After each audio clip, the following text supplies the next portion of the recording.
ব'লক আজি এটুকুৰা এনেকুৱা ঠাইলৈ যাওঁ য'ত প্ৰকৃতিয়ে নিজেই বাস কৰে।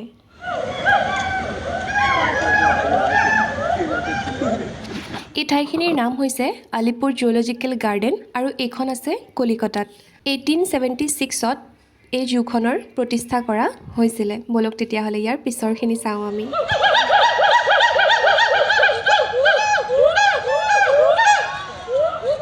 এই ঠাইখিনিৰ বিষয়ে প্ৰকাশ কৰিবলৈ আচলতে বেলেগ কোনো শব্দৰ প্ৰয়োজন নাই। যিমানেই ভিতৰলৈ গৈ থাকিব প্ৰকৃতিৰ প্ৰত্যেকটো জীৱ জন্তুৰ মাত ধুনীয়াকৈ স্পষ্টকৈ শুনা পাই গৈ থাকিব। ব'লক তেতিয়াহ'লে চাই যাওঁ আৰু প্ৰকৃতিৰ প্ৰত্যেকটো জীৱ জন্তুৰ মাত ধুনীয়াকৈ শুনি যাওঁ।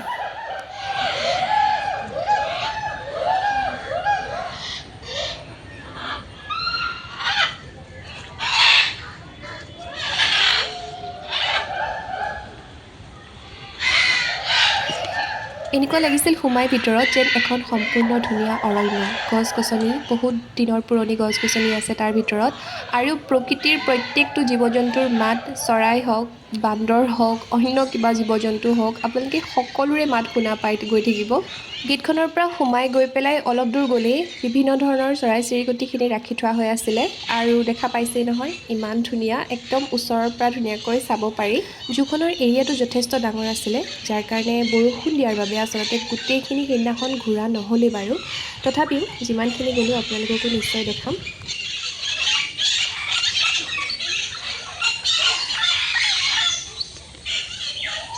প্ৰত্যেকটো জীৱ জন্তুৰ সম্পূৰ্ণ তথ্য এনেকৈ ধুনীয়াকৈ তাত লিখি ৰাখিছিলে।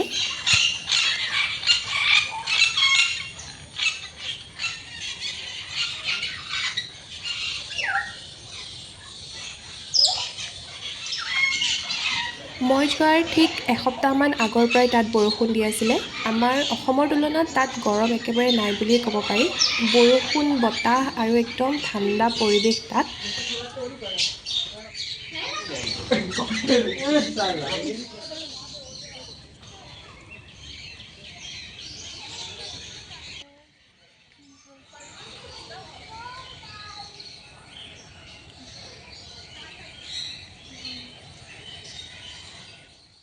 এই জেগাখিনিত থকা এইখন নৈ আছিল নে পুখুৰী আছিল মই অৱশ্যে ভালকৈ ধৰিব নোৱাৰিলোঁ।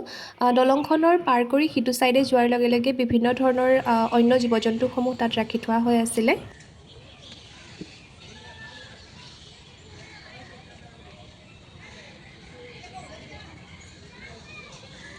এইটো ছাইডে অহাৰ পাছতে বহুত কেইখন ষ্টল লগাই থোৱা হৈ আছিলে, গতিকে ল'লোঁ এটা আইচক্ৰীম, কাৰণ বৰষুণ আৰু আইচক্ৰীম দুইটাৰ কম্বিনেশ্যনেই বিৰাট ধুনীয়া হয়। ব'লক তেতিয়াহ'লে বাকীখিনি চাবলৈ যাওঁ। ভিডিঅ'টোত যিমান পাৰিছোঁ মই প্ৰকৃতিৰ যিবিলাক শব্দ, চৰাই-চিৰিকটিৰ যিবিলাক মাত সেইবোৰ আচলতে নাকাটিবলৈ চেষ্টা কৰিছোঁ, কাৰণ এতিয়াৰ সময়ত সেইবোৰ জীৱ জন্তুৰ মাত আচলতে শুনিবলৈ পোৱাটো ভাগ্য বুলি ক'ব লাগিব, কাৰণ এইবোৰৰ প্ৰায় জীৱ জন্তুৱে পৃথিৱীৰ পৰা প্ৰায় বিলুপ্ত বুলিয়েই ক'ব লাগিব, লাহে লাহে নোহোৱাই হৈ গৈছে বাৰু। চৰাই-চিৰিকটি থকা প্ৰত্যেকটো পিঞ্জৰাৰ ভিতৰত কিন্তু আপোনালোকে এনেকৈ ঘাঁহ দেখা পাব। প্ৰত্যেকটো পিঞ্জৰাতেই আছে, ক'ৰবাত ধুনীয়াকৈ মধুৰিআম গছ লাগি আছে, য'ত মধুৰিআমো লাগি আছে, পকি আছে ধুনীয়াকৈ। আচৰিত লাগিলে, প্ৰত্যেকটো পিঞ্জৰাৰ ভিতৰত পানী আৰু ধুনীয়াকৈ এনেকৈ গছ-গছনি ৰাখি থোৱা আছিলে, যাতে এয়া দেখিছে নহয় সিহঁতে নিজেই যাতে ধুনীয়াকৈ খাব পাৰে।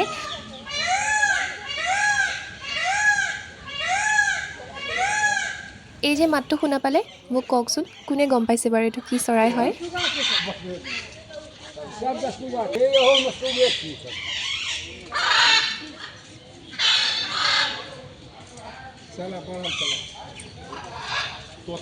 ৰাস্তাটোৰ ইটো পাৰে আছিলে চৰাইখিনি আৰু ৰাস্তাটোৰ আনটো পাৰে আছিলে এয়া দেখিছে নহয় বনৰ ৰজাই পানী খোৱাৰ দৃশ্য। প্ৰত্যেকটো জীৱ জন্তুকে যথেষ্ট ডাঙৰ আহল বহল ঠাই দি ৰাখিছিলে, যাতে তেওঁলোকে আৰামত ধুনীয়াকৈ নিজৰ ঠাই হিচাপত নিজৰ হিচাপত ধুনীয়াকৈ ঘূৰা ফুৰা কৰি থাকিব পাৰে।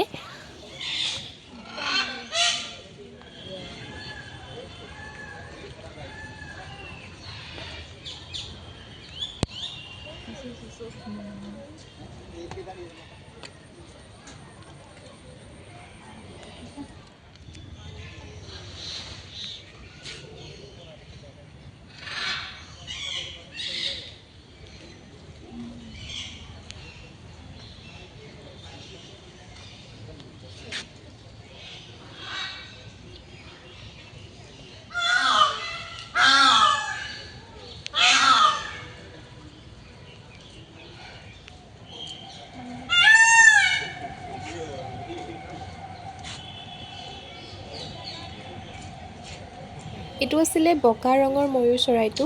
আৰু মাতখিনি আপোনালোকে শুনিয়ে আছে যিখিনি তাত চৰাই চিৰিকটিৰ মাতখিনি ওলাই আছে তাৰপিছত মই নাভাবোঁ যে আৰু বেলেগকৈ শব্দ কৈ ভিডিঅ'টোত কৈ গৈ থকাৰ প্ৰয়োজন আছে কাৰণ ইমান ধুনীয়া প্ৰকৃতিৰ সেই ৰূপটো নিশ্চয় শান্তভাৱে উপভোগ কৰিলে বেছি ভাল লাগিব তাৰপৰা অলপ দূৰ অহাৰ পাছতে এয়া ৰয়েল বেংগল টাইগাৰ আৰু অন্য বাঘৰ যিমানখিনি প্ৰজাতি আছে সেই গোটেইখিনি আচলতে এই ঠাইখিনিত একেলগে আছে সিংহও আছে লগতে নিশ্চয় দেখা পাব একদম ওচৰৰ পৰা ধুনীয়াকৈ চাব পাৰি বেছি ডিষ্টেঞ্চত নাছিলেই একেবাৰে ওচৰতে আছিল বুলিও ক'ব পাৰি দেখিছেই নহয় ধৰিব পাৰিছেই চাগে একদম ওচৰৰ পৰা ধুনীয়াকৈ গোটেইখিনি জীৱ জন্তু আচলতে চাব পাৰি ইয়াত এই জুখনত কিন্তু জীৱ জন্তুৰ পৰিমাণ যথেষ্ট বেছি আছে মানে বহুত ডাঙৰ এৰিয়া এটা লৈ আছে এই জুখনে আৰু বহুত ধুনীয়া হয় ঠাইখিনি ভালকৈ যদি গোটেই বস্তুখিনি চাম বুলি ভাবা যায় তেতিয়াহ'লে হয়তো এটা দিন লাগিব গোটেই দিন ভৰ লাগিব মানে গোটেই জুখন সম্পূৰ্ণ ঘূৰিবলৈ হ'লে ইয়াত এই জুখনৰ আন এটা বিশেষত্ব আছে কি জানেনে এই জুখনত থকা জীৱ জন্তুসমূহক আপোনালোকে এডপ্ট কৰিব পাৰে কোনটো জন্তু কোনে এডপ্ট কৰিছে সেই জন্তুটোৰ পিঞ্জৰাটোৰ ধুনীয়াকৈ সন্মুখত তাৰ ডিটেইলছসমূহ আৰু সেই মানুহজনৰ ফটোসমূহৰ সৈতে লিখা হৈ থাকে যে এই মানুহগৰাকীয়ে হৈছে সেই জন্তুটোৰ মাক এডপ্ট কৰা জন্তুটোৰ গৰাকী বুলি লিখা হৈ নাথাকে কিন্তু ক'তো চিন্তা কৰকচোন কিমান ধুনীয়া এটা ব্যৱস্থা আৰু এই প্ৰতিমূৰ্তিটো হৈছে এই আলিপুৰ জুখনৰ ফাৰ্ষ্ট চুপ্ৰিটেণ্ডেণ্টজনৰ তেওঁৰ বিষয়ে ইয়াত ধুনীয়াকৈ দিয়া হৈ আছে জুখনৰ যিটো এডপশ্যনৰ প্ৰচেছ হয় জীৱ জন্তুসমূহ সেই বস্তুটো জনাৰ খুব হেঁপাহ আছিলে কাৰণ ইমান ধুনীয়া এটা ব্যৱস্থা নিশ্চয় তাৰ অংশীদাৰ হ'ব পাৰিলে ভাল লাগিব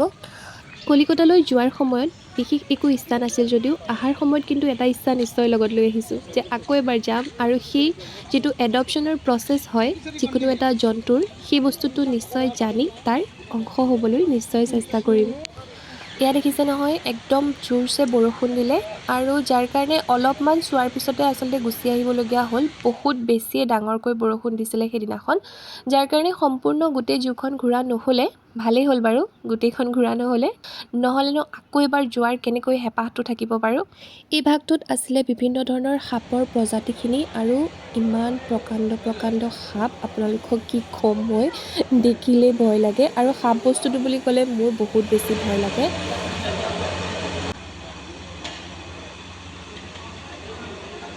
প্ৰত্যেকটো সাপৰ তথ্য যে সিহঁতক ক'ৰ পৰা অনা হৈছে সিহঁতে কি খায় সেই সম্পূৰ্ণ ডিটেইলছসমূহ আচলতে ধুনীয়াকৈ তাত লিখি থোৱা হৈ আছিল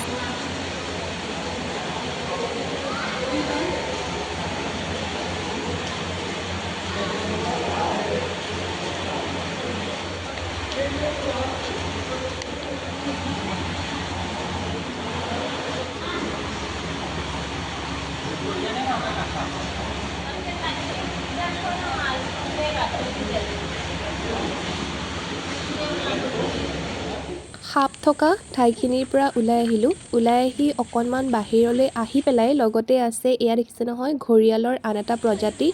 আৰু একদম কিনকিনীয়া বৰষুণ মানে গোটেই সম্পূৰ্ণ দিনটোৱে বৰষুণ বুলি ক'ব পাৰি তাত অকণো গৰমৰ অনুভৱ নহ'ল অৱশ্যে সেইটো কাৰণে অৱশ্যে ভালেই হ'ল বাৰু তাত যিমানখিনি গছ আছে প্ৰত্যেকজোপা গছৰে নামসমূহ ধুনীয়াকৈ গছজোপাতে লিখি পেলাই থোৱা হৈ আছিলে যাতে চিনি পাব পাৰে কোনজোপা কি গছ হয় আৰু এই যে ঘৰটো দেখিছে এই ঘৰটোত আছিলে জেব্ৰা কিন্তু বৰ্তমান সেইটো সময়ত ওলোৱা নাই কাৰণ বাহিৰত বৰষুণ চাবলগীয়া বস্তু তাত যথেষ্টখিনি আছিলে কিন্তু মই যোৱা দেৰি হ'ল মই আবেলি সময়ত গৈছিলোঁ আৰু বৰষুণৰ কাৰণেও সম্পূৰ্ণ ঘূৰিব নোৱাৰিলোঁ গতিকে আপোনালোক যদি কেতিয়াবা যায় আপোনালোকে সদায় মৰ্ণিং টাইমত যাব 10টাৰ পৰা 10:30 বজাৰ ভিতৰতে খুলি যায় তেতিয়া আপোনালোকে সোমাব